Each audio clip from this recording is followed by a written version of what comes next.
really just used to see each other in the swimming pool in the mornings, and then Marie suggested, hey, let's do a challenge. I'd set myself a target actually of cycling 101 miles, something that I'd never done before in my life. We swam the English Channel. Well, it was walking Hadrian's Wall, which was having to walk 25 miles in 2 days with 2 nights camping as well, which was the real challenge. The idea of the charity class was to perform 108 Surya Namaskar, which is a sun salutation.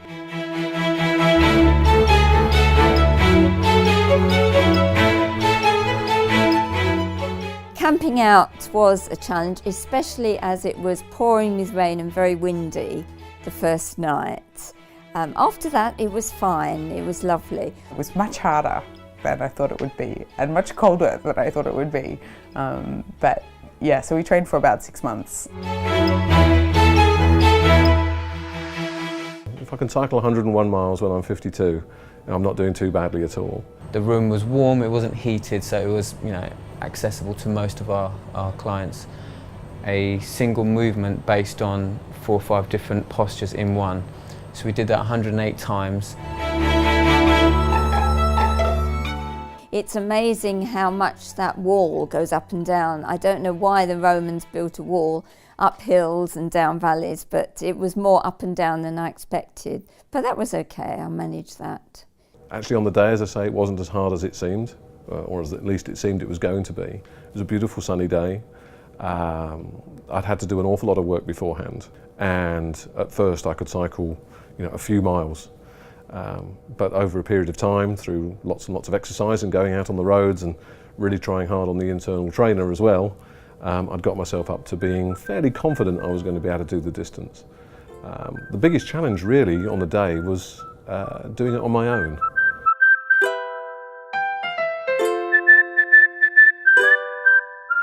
The currents, and one of the girls, Ginger, swam through 6 or 7 schools of jellyfish. We went over a sandbank. There were these huge tankers, oil tankers and shipping containers out in the middle of the channel. So there's this enormous swell that comes from them. And there were times when I just thought, I swallowed so much water I thought I wasn't going to make it. And we did make it. We swam from Dover to Calais, and it took 12 hours and 55 minutes, I think.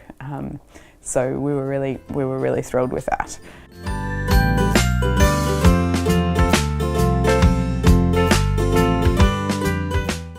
3 years ago, I really didn't take much exercise at all, and had quite an unhealthy lifestyle, shall I say.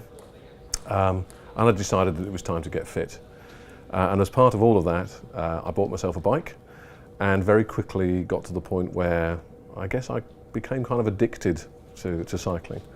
And then it dawned on me that maybe I could do something useful for other people and get some benefit for people less fortunate than me. Inhale, and you exhale, bend the knees. A number of years ago, maybe 3 years ago, my girlfriend at the time, who was at home, messaged me saying that there was a program on Channel 4 about acid attacks in India or Pakistan. And so she asked me if I was going to watch it, and I said I would. When it came to watching it, after around 5 or 10 minutes, I found the documentary too difficult to watch. So I couldn't continue watching it. And I don't know how it happened, but on YouTube I was watching something and there was a link to this same documentary, Saving Face. And so I decided to watch it again. Once it was over, I felt this sense of responsibility. If I felt so connected to these women will never meet me, I'll never meet them, but I felt connected to them somehow, and I felt responsibility because these girls could be my mum and it could be my sister-in-law.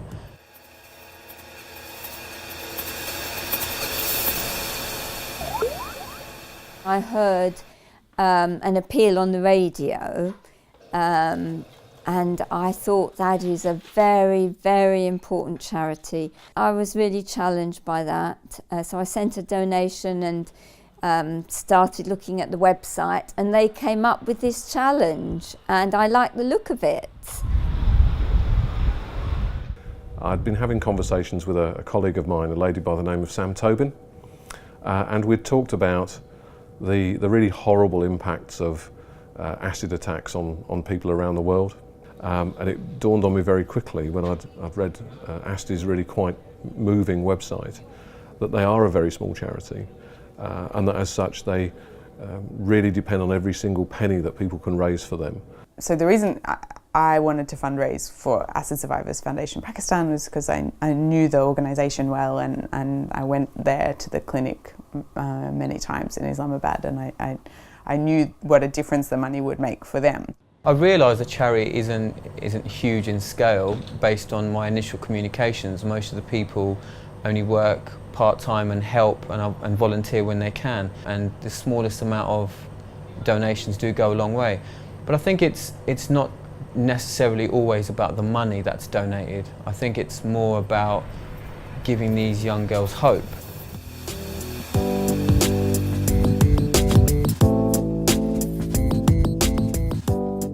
But a great feeling, really lovely to have done, and really well supported by the people who I think something like £750 that people had eventually pledged and pushed into ASTI. Some of that, of course, from QA, who are very supportive as a business for charities.